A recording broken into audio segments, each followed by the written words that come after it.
Hola, everyone, and welcome to Open Hybrid, coming to you from Chari Executive Suite. I'm Rhina Valentin, your host of Café con Leche every Friday. Here's what's coming up in today's show. Leading things off, we'll speak to medical lecturer, education activist, and advocate Kaliris Salas-Ramirez as she discusses current school budget cuts and what actions are taking place to restore them. Then we'll be joined by Dr. Nydia Edgecombe to discuss all of the events taking place in honor of civil rights activist Evelina Antonetty Centennial Celebration. Later on in the show, Bobby C brings us an up-to-date with the latest headlines in the world of sports. And lastly, this week's Open Artist Spotlight shines on dancer and choreographer Niaa Imanii with a performance at the end of the show. So sit back, y prepárate. All this and more is headed your way because now we are officially open.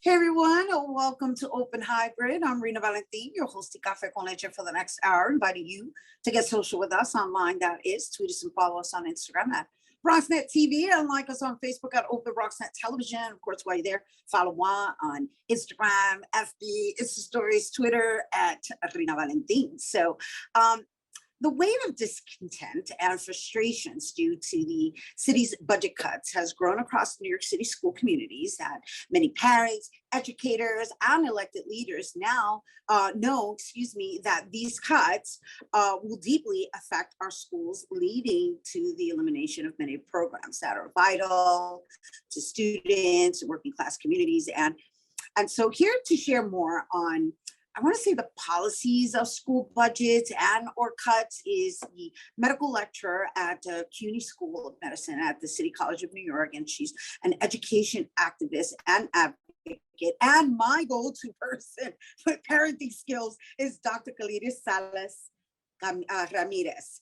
And when I say parenting skills, I mean parenting within the policies of school and the Department of Education. So welcome, Kaliris. And thank you for being here. Thank you, Rhina. It's exciting to be here. Well, I mean, I wish you were under different circumstances, but somebody's got to do it, right? Yeah, unfortunately. Yeah, I know. But, just really quickly to introduce to our viewers, my daughter attended the same school as her son. And so she was the chair of the PTA, and again, she's always my counsel, and she continues to be my counsel, even though our kids are in different schools now, just because she's the kind of person who pays attention to like every single detail when it comes to the wellness of our children and the education system, aside from certain rules that she plays within it. So you can elaborate further. I just want everybody to understand why we're going to have this conversation. Yeah, I've been in the system for about 8 years. And within that time, I've served and done everything from being PA president to president's council president to president of the Community Education Council for District 4 in East Harlem. And now I currently sit on the New York City School Board. I am appointed by Mark Levine. And so I get to vote on all the contracts, all the policies, all the regulations that we have to abide by in our New York City public school system. And so let's just give everybody a little taste of what's occurred in a really succinct timeline matter, right? Because there was something that occurred in March, and you can go through them in detail with regards to these budget cuts, and that were, I guess you saw were not necessarily brought to people's attention, right? And then there were certain acts or lawsuits that were taken to combat it, and just give us a quick timeline of where it started to where we are now. Yeah, so In February, every mayor has to submit their proposed budget for the whole city, so that city council can engage in budget negotiations. So February, that is released. And then at sometime in March and April, the city council has an opportunity to engage with different advocacy groups and their constituents to see whether this budget is actually appropriate. And so some of us that are knee deep in this work realized that there was going to be at least $1 billion cut from the education system, from the Department of Education. And we got really concerned. So we started engaging other advocacy groups and started working together. My coalition is called New Yorkers for Racially Just Public Schools. And we started working with the People's Plan and brought together the fact that different social services will impact outcomes in our students. Fast forward to June, we start hearing rumblings that, May, we start hearing rumblings that City Council is not engaging any advocacy groups in these budget negotiations, that at this point they're fine and they're engaging with the mayor and negotiating numbers. And then in June, we very quickly hear that the city council is going to vote, that there's been a handshake between Adrienne Adams, the speaker, and Mayor Adams, and that the budget is going to be something that they have already, signed on the dotted line. We were concerned, I was concerned as a member of the panel for educational policy, because we are supposed to see that estimated budget before city council votes on it and finalizes it. So the school board is supposed to also pass a vote on that. And so what ended up happening was that June 14th, a vote was done by city council. They approved the budget. That's the budget that's going to start July 1st in the fiscal year. On June 23rd, that's when the vote comes up at the panel for educational policy. We're informed by the chancellor, who had actually submitted an emergency declaration allowing for city council to have the vote, that our vote is procedural. And so in turn, no matter what the outcome of that vote was, that was the budget that was slated for the Department of Education. And so several advocacy groups, specifically Lainey Hameson from Class Size Matters, identified that the law 2590G was broken. And so a lawsuit was submitted to the New York City Supreme Court, where Judge Lyle Frank basically told the city that they were not allowed to to have these cuts, right, because they did not follow procedure in terms of this vote. And so he allowed city council to have a revote. Right, to have a revote to, in essence, restore the budget cuts that were approximately what, 469 million? So we think that ultimately it might end up being $1 billion to the whole system, but 469 million is the total number of funds that will be reduced specifically from our schools. And so that would be the impact directly on school communities. There are other things that the Department of Education pays for, but that specifically is the money that will go into schools for them to hire teachers, to have programming, and to support all of their students. And so let's just say, as a parent, as someone who wants to be involved, like, what are the things that one should be looking for or looking to be a part of, so that they can contribute to just being advocates for their children, for advocating not only their children's school, which is what we did when we did our demonstration on Foley Square. Yes. So there are several advocacy groups that you can engage with. Of course, as I mentioned, New Yorkers for Racially Just Public Schools, Make the Road, the Coalition for Educational Justice, the Alliance for Quality Education.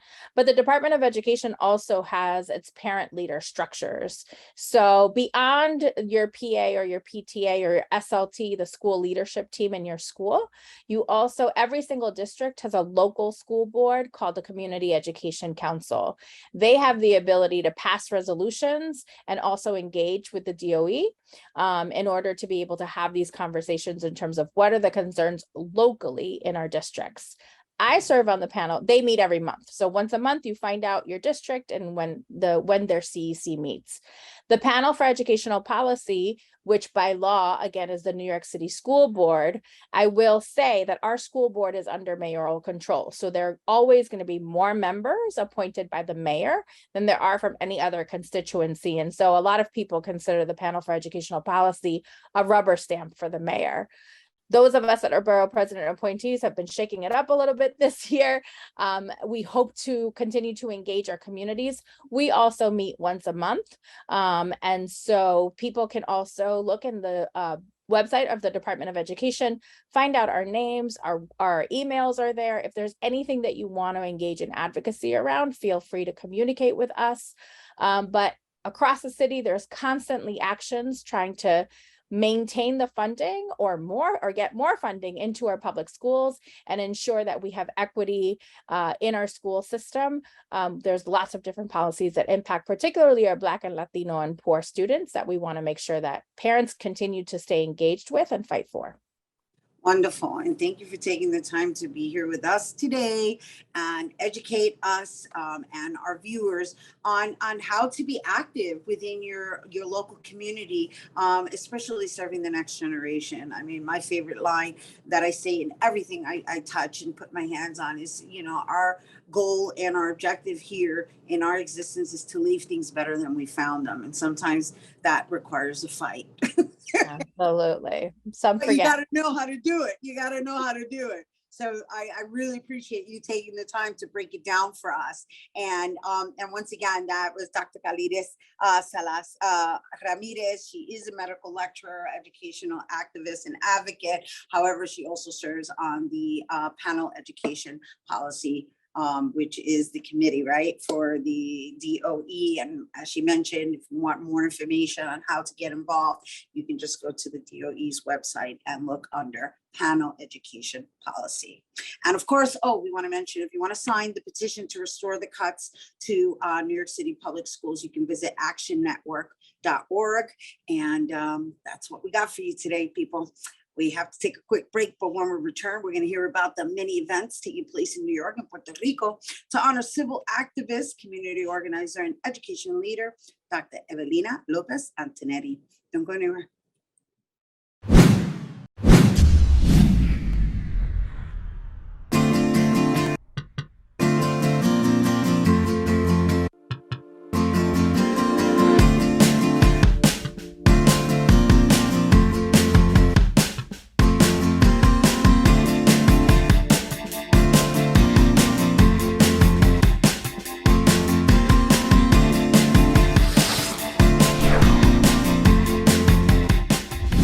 Hello, everyone. Welcome back.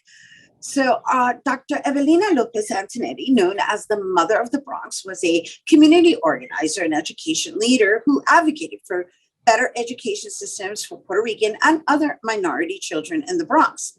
The legendary Dr. Antonetty founded United Bronx Parents in 1965 in the midst of the civil rights and student movements to foster quality education and community control over schools while expanding to include a bilingual bicultural daycare center, an adult education program, and a youth leadership center. And currently, United Bronx Parents maintains 3 sites in the South Bronx and has evolved in different directions throughout the years. And so this year, Evelina 100 Centennial Committee is celebrating the life, work, and leadership of Dr. Evelina Antonetty and what would have been Evelina's 100th birthday. The celebration is scheduled to feature concerts, art exhibitions, music, and much more. And here to share more, we welcome back Evelina 100 Centennial Committee's Chairwoman, Dr. Nydia Edgecombe. Hi. Hi, how are you, Rhina? Thank you for having me.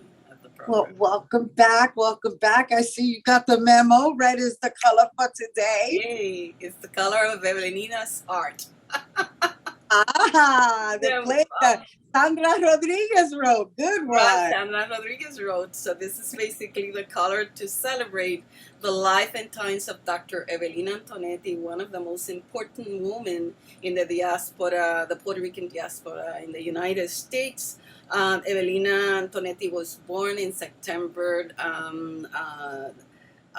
September 1922, and she died in 1982, very early.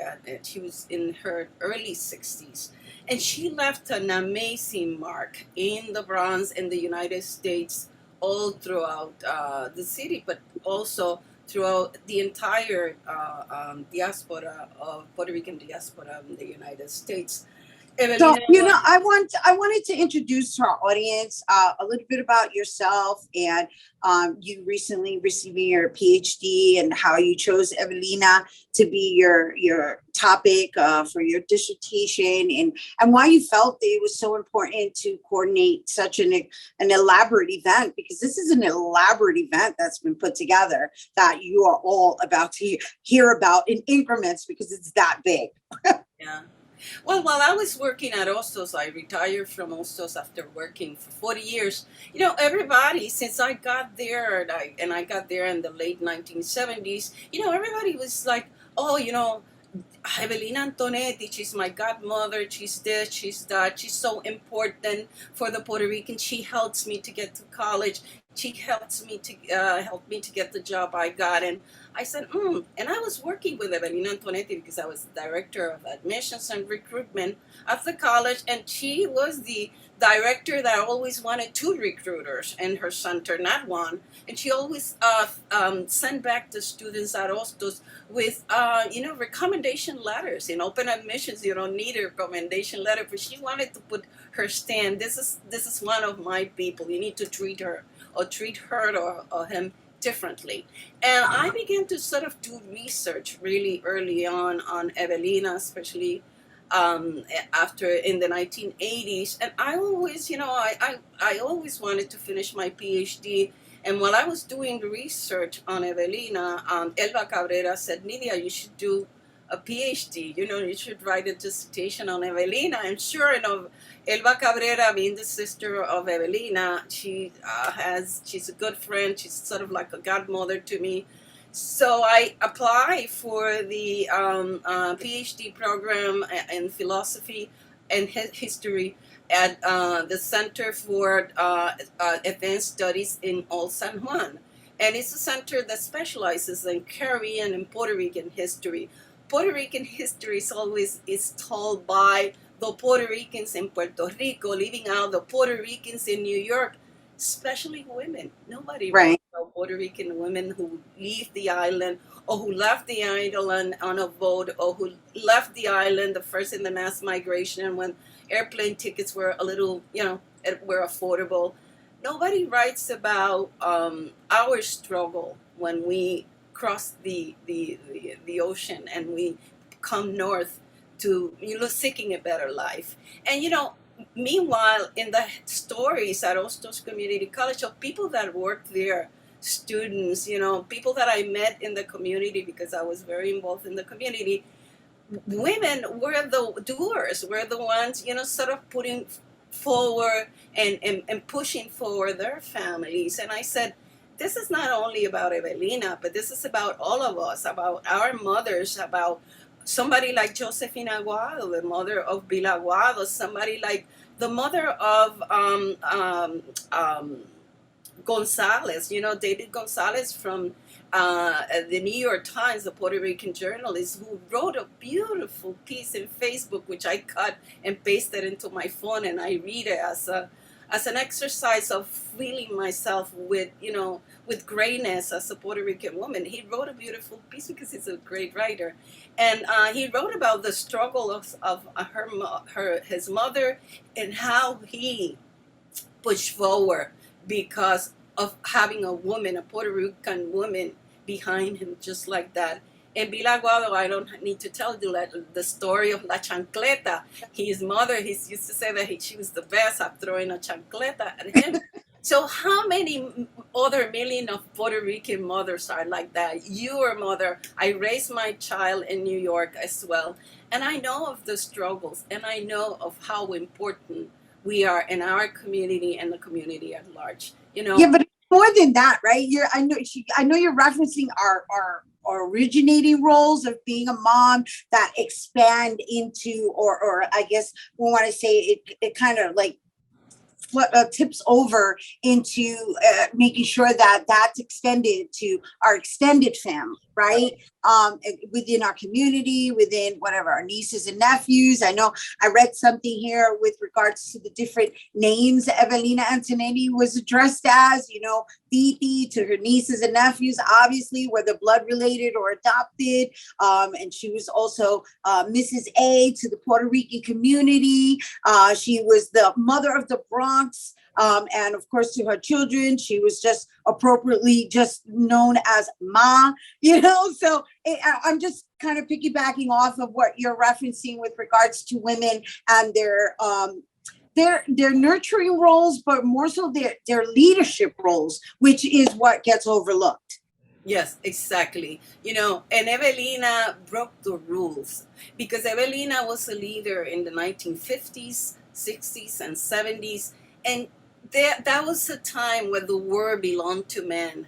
And she was able to empower herself and she was able to get this position within our community to become the advocates of those that were not able to advocate for themselves, new immigrants from Puerto Rico, people that were Spanish dominant. She created all these beautiful bilingual programs for them. She created the first daycare center. She was the first director of the Head Start program. And she was also known by the police officers as the Hell Lady of the Bronx. And she was the one going to the precinct to sort of advocate for the youth that were taking to there just for little things, that nowadays, in fact, she created one of the first programs between the court and United Bronx Parents to allow the court to send the students to United Bronx Parents instead of just going to court or being treated like criminals. She did many, many, many things like that are still not well known by the community, especially the community now of young people, millennials and Generation X and all that they don't really know Evelina as well. So we want to recreate that memory. We want to recreate Evelina and bring Evelina back for young generations of people. So we're hoping that Evelina was also very big about Puerto Rican voting. The voter registration campaign. She used to have Joe Motoro at the table playing the cuatro while she was registering people to vote. So in honor of that, we're beginning the week, which begins on September 12th to the 19th. On September 12th, we're going to have, of course, the opening ceremonies with we're hoping to have the borough president, the president of Hostos Community College. This is happening at Hostos. Then right after that, after the opening ceremonies and the symbolism and reading poetry and all that, and singing the Borinqueña with Bombay Plena, by the way, with Telma Itiel, the great opera singer of Puerto Rico. Then we're going to have a voter registration campaign, the Evelina 100 voting registration campaign throughout the city. There are more than 22 sites where you can register to vote. People are going to be wearing the Evelina Antonetty t-shirts, and Professor Lisette Colon from Hostos is coordinating this effort because she's good at that. She used to do that all the time at Hostos when I was there with Professor Gerald Meyer. So from City College to Brooklyn College Caribbean Studies, Nos Quedamos, Casita Maria, The Point, United Here, Taino Towers. We're having about 22 sites throughout the city for people to register to vote symbolically with Evelina. Then at night, there's a votes for women. It's concert at the Music Bronx Heritage Center, and Elena Martinez is coordinating that. Then on the 13th, it's all the academics at Hostos. It's a panel presentation on Evelina, a gift. The title of that panel is The Gift of Community Empowerment, the legacy of Evelina Antonetty yesterday, today, and tomorrow, because her legacy continues on through the people that she prepared to be those, new and future. That's the way she saw us. You were the future community activists. So then you have that, and then at 9 and 6 o'clock, this is a very beautiful event. There's an embrace between Puerto Rico and New York with La G8. El Caño de Martín Peña organizers there, community organizers there, which are defending the rights of their houses and the environmental rights of Puerto Rican, with La Casita de Chema and also with Julio Pavon, Justice for Puerto Rico. That is happening via Zoom and Embrace via Zoom, with also an audience in New York and an audience in Puerto Rico. And you can actually get more information as we put together the Evelina 100 website, and you can go there and register to attend this event. Then on Wednesday, September 14th, this is an amazing programming that we have put together, the committee has put together. And it starts with the presentation to the children, introducing Evelina Antonetty to children who are 3 and 4, who are now, it's about 65 children, and their parents at the Hostos Children's Center. Elba Cabrera, Anita Antonetty, and Q, Elba's granddaughter, are going to be presenting Evelina to these children. And it's going to be fun because in a week in advance, the director of education for the center is going to be sort of introducing Evelina bit by bit to the children. Then at 6 p.m., then is the opening ceremony of opening reception for Images of Evelina.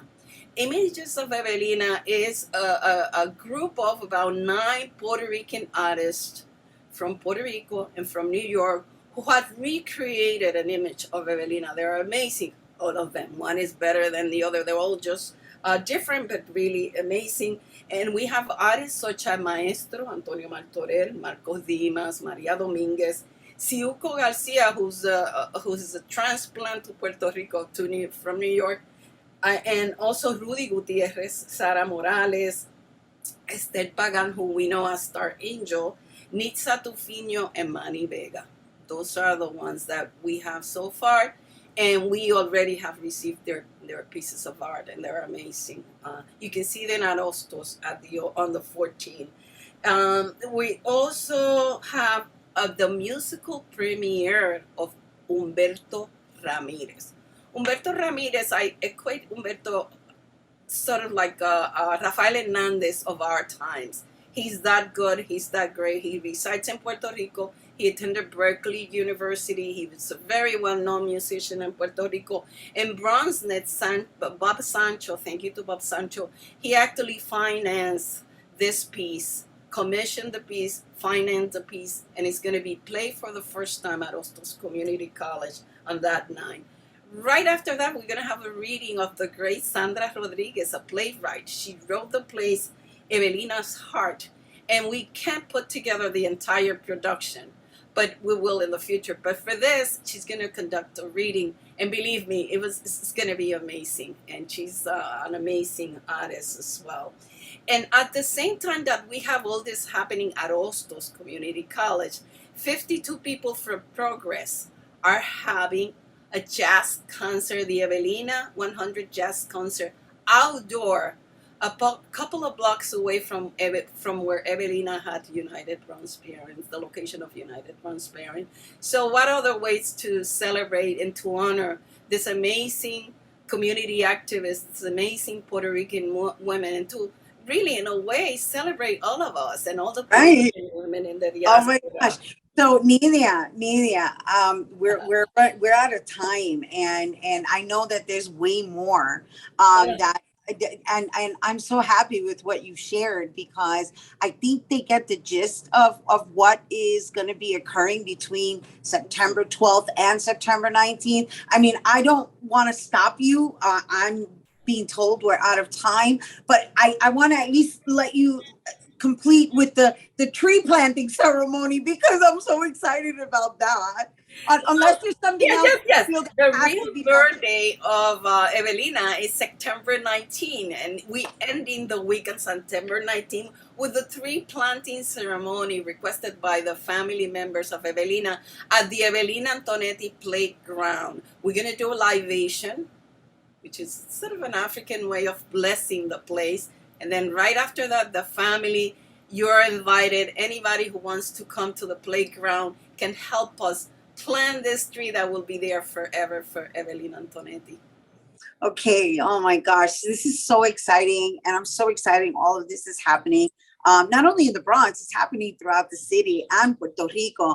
And you know, we didn't get to go through the entire agenda because there's just a lot going on, but that was just a snippet of what's going to be occurring between the week of September 12th and September 19th. Once again, it's Evelina 100, a celebration of the life and times of Dr. Evelina Antonetty. And this is going to be taking place in at approximately 19 venues, and it's going to feature concerts and exhibitions, and as we mentioned, the reading of a play, tree planting, poetry. It's going to be absolutely beautiful, and we're going to be sharing a snippet of it every week from here until September 12th. So we want to thank you once again, Dr. Nydia Edgecombe, who is the chair of the committee of Evelina 100 Centennial. And if you are interested in obtaining more information on the Evelina Antonetty Centennial Celebration taking place September 12th through the 19th, you can visit evelina100.org.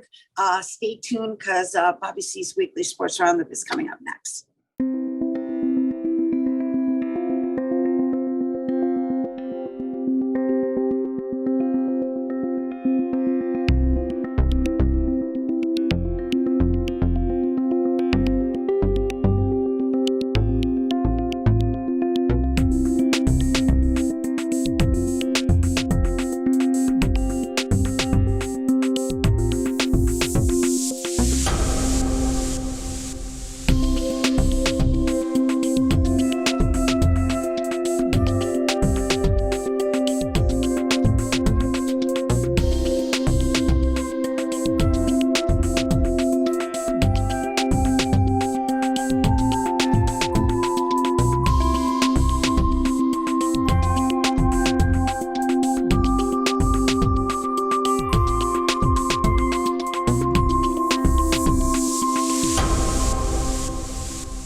This one is for you, Vin. Always in my heart, my friend. We begin this 5-on-5 with the hottest team in New York entering this week, and something tells me the late, great Vince Scully would be mighty proud of this pro team playing out in Brooklyn.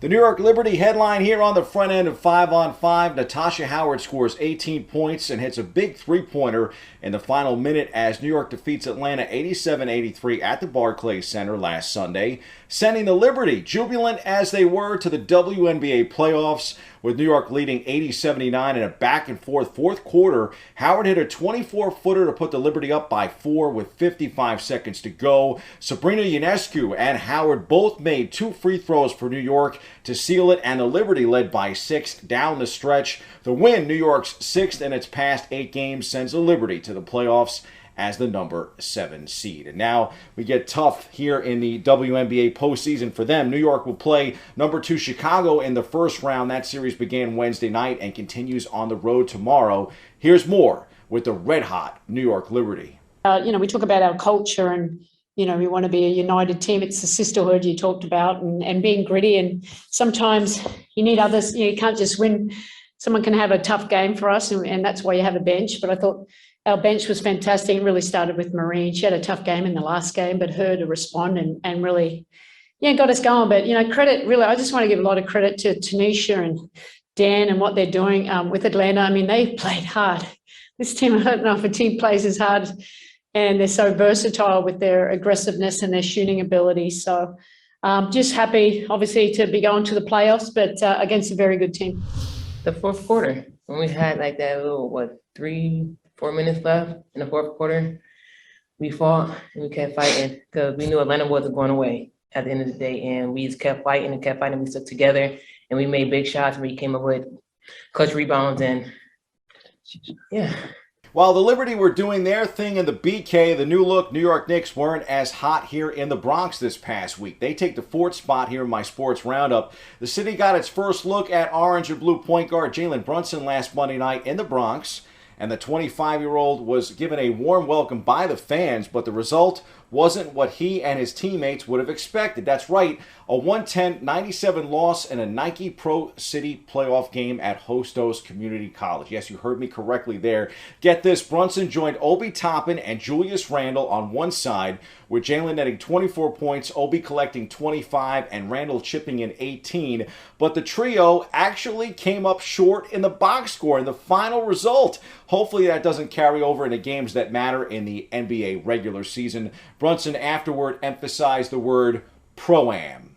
We'll see, my friends. Speaking of Bronx Pro-Ams, the Hoops in the Sun Roundball Classic out at Orchard Beach wraps up this weekend in the BX. Playoff mode kicked into high gear last weekend at Streetball's Mount Everest. They are searching for a summer champion. New York City's own Gino Lawrence of R2K For You Caps had a breakout performance to not only earn Mountain Dew Player of the Week honors for the league, but he notches my Bronx Athlete of the Week. And we know that everyone wants a Bobby C. Bronx Athlete of the Week award. The former St. John's basketball star posted a terrific line, 21 points, 7 rebounds, and 6 assists, heading into the postseason to put his team in position for a strong playoff run out at the beach. He's currently playing in Russia during the regular basketball season. In the summer, he is one of Hit's finest. Congrats to all of the players at Hits on another memorable summer at the Bronx Riviera.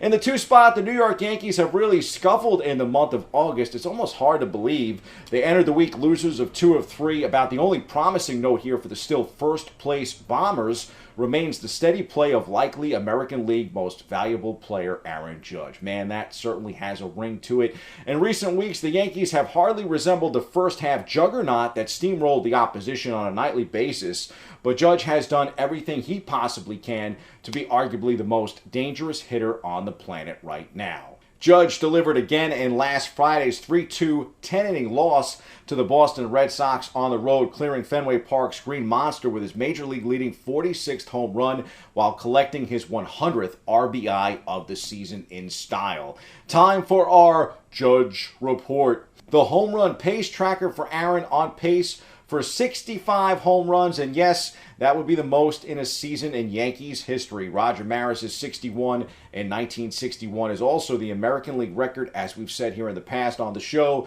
Judge continues his march on history here as the baseball season winds down. In the 1 spot here on the front end, man, it's hard to like preseason football, and it's still tough being a Jets fan. I don't know what it is for the Jets fans of the world, but they just can't seem to catch a break. Up-and-coming quarterback Zach Wilson suffers a torn meniscus and bone bruise in the first quarter of the team's August 12th preseason opener last weekend against the Philadelphia Eagles. As a result, he will miss 2 to 4 weeks and is a question mark for the regular season opener. Wilson passed for 2,334 yards, 9 touchdowns, and 11 interceptions in 13 games last season as a rookie. The Jets are happy it wasn't worse, but this could definitely set Wilson's progress in year 2 back a bit. We'll see. To the back end of 5 on 5 we go. 5 stories in recap and 5 in preview here this morning. We'll count up this time at 1. The New York Football Giants won their preseason opener. Not that it even matters. 23-21, topping the New England Patriots. No one got hurt from them there. They return this Sunday to host Cincinnati at MetLife Stadium in New Jersey. That game kicks at 7 p.m. Meantime, the Jets will host Atlanta on Monday Night Football in the preseason without Wilson, of course. That game comes in here at number 2 on the back end and kicks at 8 p.m. in East Rutherford, New Jersey. Coming in at number 3, known as the elite high school basketball player's favorite all-star game, the Slam Summer Classic is back and will bring together the top boys and girls from across the country, including right here in the BX. Captain Jack Jackson from Cardinal Hayes is among the headliners on the boys' side. The Slam Summer Classic Volume 4 will take place at the famed Holcomb Rucker Park in Harlem tomorrow afternoon. Check slamonline.com for details. We turn our attention to soccer and the MLS. The reigning champs from the Bronx are on the road. NYCFC will take on Chicago Sunday night at 6 p.m. The organization is giving away replica championship rings for fans that sign up for season tickets at Yankee Stadium. What a cool promotion right there by NYCFC. The Yankees, meantime, are hoping for a championship ring of their own. They need to finish August strong. It won't be an easy weekend. Divisional rival Toronto is in town this weekend. The Pinstripers continue their series with the Toronto Blue Jays tonight, which also happens to be the best promotion, speaking of promotions, of the entire year for the Yankees. John Sterling and Susan Waldman talking bobblehead night. So cool, man. I think Vince Scully would dig that too. This weekend we'll also see Paul O'Neill get some long overdue love as the franchise will retire the Warriors number 21 on Sunday, August the 21st. The Mets are in Philadelphia this weekend for 4 games, including Saturday's day-night twin bill with the Phillies, which brings us to number 5 on this date in Bronx sports history. Back in the time machine we go for August 19th, 1962 at Yankee Stadium. A trio of Athletics hit consecutive home runs in the 7th inning, but Elston Howard has 2 home runs and 8 RBIs. Bill Skowron, a home run and 4 RBIs. Mickey Mantle, a grand slam and 7 ribbies as the Yankees rout the A's 21-7. Talk about a football score from the mighty Bronx Bombers of yesteryear. It's neat to look back on old box scores and see names like Elston, Moose Skowron, and the Mick on this date in Bronx sports history. We hit the C-list for some well wishes to our Little League stars from New York.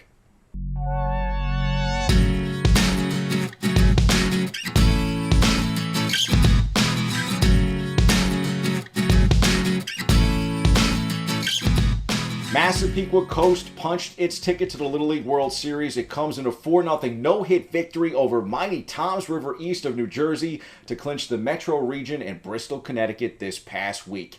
They are the first Long Island team to go to the Little League World Series since Rockville Center in 1978. This is also the first time Massapequa Coast has ever reached Williamsport, Pennsylvania in its 72-year history, a feat that has caught a great deal of attention around the country. Massapequa's first game in the World Series is scheduled for tonight at 7 p.m. You can watch them on ESPN. Gotta root for the kids from New York. That's your look at sports. I'm Bobby C.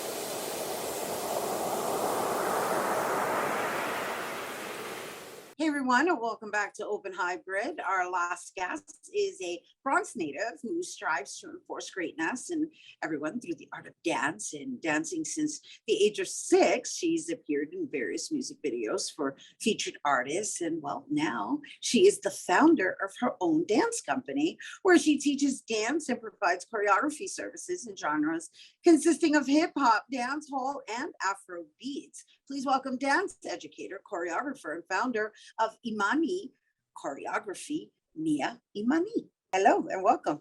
Hi, how are you? You know, I want to open up with just like the evolution of your dance style, right? So we already established that you identify as a dance educator and a choreographer, but you've got this flavor from what I've observed that almost says that your origins come from like African dance. So I started basically in dance classes. My mom enrolled me in classes when I was a little girl. I started off learning different genres, ballet, tap, jazz, and I also engaged in the style of African dances, so freely moving my body through the music of the drums. So I started with a couple of genres that led me to what I'm doing today. You can tell that there's a fusion, but it's very African dominant, which I find very fascinating. Yes. Because you, I guess I want to know like how you choose to fuse the choreography, because you can tell it's a compilation of different dance styles. Right. Yeah, it's all through the root of, the actual dance style itself. So I incorporate some of the moves that were already created and incorporate and mix it through hip hop to kind of give a blend of, Afro-centric greatness and style. So, so let's talk about your dance company and where you're at with this. So currently I'm still in the works of Iman Choreography. It started in 2020 in the height of the pandemic, where I really just wanted to showcase myself, because we were in the house and there were nothing to do. And, you get caught up in anxiety with the pandemic and COVID-19 and, it really affects you. So, Wait, but back up for 1 second, because I want to talk about that really quickly before you go on, right? So you saying it really affects you. So were you performing in person? Like, what were your circumstances before having to be sheltered in place and now creating your own choreography? Yeah, so before I was participating in different dance classes, different talent shows. And then when we were shut down, I was forced to stay in the house. So that led me to record, my own choreography, just sit my phone down and put out content. And eventually I was just like, I think I can do this during the pandemic and teach classes virtually and, really get things started. So that was where the inspiration came from. And it just took off from there. So how many people were attending your classes in the beginning and how many people did you end up with? So it was around, I would say like 15 to 20 people. And then, not gonna lie, it went downhill because a lot of people were in fear of COVID. So then I stopped teaching in classes for a while and just started to post on Instagram and my social media platforms and just showcase my work so that way I can gain that traction back. Got it. And so what it allowed you to do was really hone in on your craft of creating choreography, right? Right. And so, because when you teach in class, don't you find that it's repetitious, right? Like, because you need the people to catch on, right? But when you're doing it yourself, now you're really diving into your abilities of, which is where you're at now, infusing all of these different genres. So, so where are you now with the choreography? So right now I'm back on the stage. I'm back, dancing back up for different artists, putting together visuals with other dancers and really pushing us forward into the, entertainment industry. So, I always love having this conversation with artists with regards to the pandemic, in the sense that a lot of people had to rediscover themselves, and in some aspect, I almost feel like granted, we've all been through some really tumultuous times, and everyone has endured some serious hardships. But then there's a silver lining, and I always like to bring out, just for the sake of remaining in the space of hope. And so, what did you learn about yourself in that process? Oh, that's a great question. I've learned not to limit myself because I know I was capable of so much more within myself. And just being in the house, I realized that, I am very creative than I think. And I tend to self-doubt myself, which is something that I'm still currently working on. But that's what I loved about the pandemic, because it just shows another side of you that you didn't know. And I relearned myself all over again. That was just the basis for me. Right, because everybody was forced to be with themselves in a way that you wouldn't normally be with yourself. So in that space of being with yourself and listening to what your mind is saying, and even though, the doubts, all of those other aspects of what came with the the spoon feeding of fear that was being put in on our plates every single day. Like, that's for real. That's how I analyze it. I'm like, they've been filling us with plates full of fear, and so how do you overcome that, right? And what I've noticed is, like, with artists, they dived into their artistry even deeper, and possibly even experimented in areas that they weren't normally exercising. And so as a choreographer, as a dancer, as a dance educator, how did it serve you in sustaining your mental wellness? Well, I just learned to, like, through the moves, to just let things go, not to let, whatever I'm going through affect me, but putting it through the art of dance. And a lot of people helped me with that as well, like really pouring into me and really just looking at the positive side of, all of what's happening around us, and using dance as an outlet to express myself more. So with that, and then just relearning myself, it really brought everything together. You keep saying relearning myself. And so I want to know what you mean by relearning myself. Is it through your body movement, through the way you're physically expressing yourself? Because I'm speaking to you from a dancer's perspective, right? Because that's your form of expression. So when you say relearning yourself, what exactly are you referencing? Is it the creativity? I think you mentioned that, but I guess I'm looking for more than just relearning myself. I guess I would say it's more of my mindset, because again, going back to what I was saying about limiting myself, it was more mental too. I was always saying that, I am good, but I can be better. I always told myself that. So watching other people also put out their content, I was, at first I was like, I'm not sure if I can do that. But then it took some time to really say, you know what, I'm going to get up and I'm going to do it. So my mindset definitely improved over time. So it's always an interesting conversation for me to have and engage in what are these possibilities that were created from having to be, like, placed in that corner. Right. Because whatever it is that you think is really what you're going to end up creating. Mm-hmm. Right.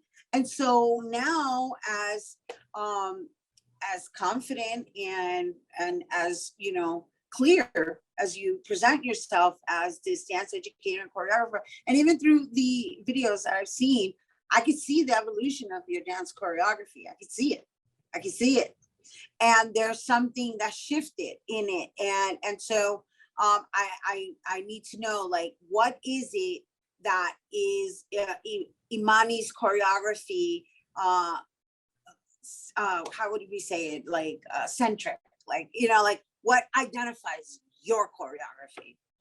So what identifies my choreography is that I just express myself through the music itself, the lyrics. Like, I allow the lyrics to speak to me, and I show that in the moves, and even in my face. Like, I just get really into it, and the energy alone, like, I just go all out. I give it my all. So when you see my choreography, you'll get 100% me, and I push to put that and enforce that into other people as I teach, as I put out content. I want everyone to feel the same way I do when I express myself. All right, well, there you have it. You had the Niaa Imanii talking about dance like no one is watching. And of course, using dance as therapy through her choreography and her dance education. So you guys don't go anywhere, because when we return, you're going to get a taste of Niaa Imanii's performance style when we return. Don't go anywhere.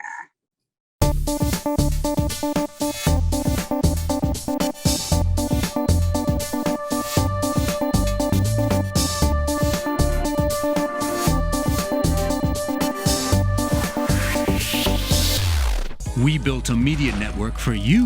BronxNet TV. Come learn in your new state-of-the-art studios at Lehman College. At Mercy College. And coming soon to the South Bronx in the Hub. Inspire with your stories, culture, history. Your Bronx on BronxNet. Engage with us. Connect with us at your channels and at BronxNet.tv. Learn, engage, inspire. BronxNet TV. From the Bronx To the world. BronxNet.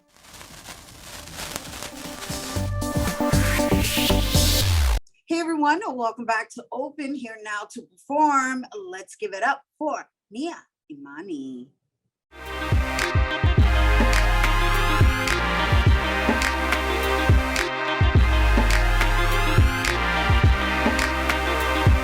I love it when they try to get intimate, even though they know I really ain't into it. You're not into it? I'm not into it. I already know the game and I've been through it. See, I buy my own bags, my boots, my jeans. Will I rock with my rebel yell underneath? You wanna step to me? Since you got a long way to go.